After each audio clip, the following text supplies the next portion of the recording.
Yesterday in science, we talked about the daytime sky and the nighttime sky, and we talked about what things we see during the day and what things we see during the night, and what things that we see during both the day and the night. So we learned yesterday the word Venn diagram. So these two big circles on the screen right here, this is a Venn diagram. Venn diagrams can help us to compare and contrast different things. So what we're going to be looking at today is how are the daytime sky and the nighttime sky alike? That means how are they the same and how are they different? So I want you guys today for your assignment to draw a Venn diagram on a piece of paper. So you're going to draw one big circle and then another big circle, and you're just going to kind of make them overlap a little bit. If this is too hard for you, you can do it however you see fit.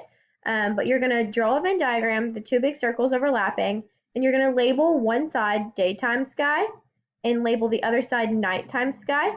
And the part they overlap is where you're going to put things that they both have in common, things that are the same about them.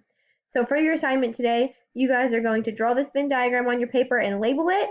And I want you over here in this circle to draw things that you see in the daytime sky. And then over here in this circle, I want you to draw things that you see in the nighttime sky.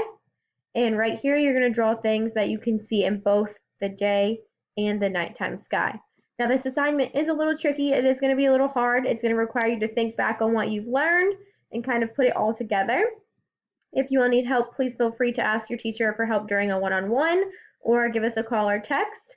And what you're going to do is you're going to draw things in the daytime sky, nighttime sky, things you can see in both, and just upload a picture of your work on the slide below.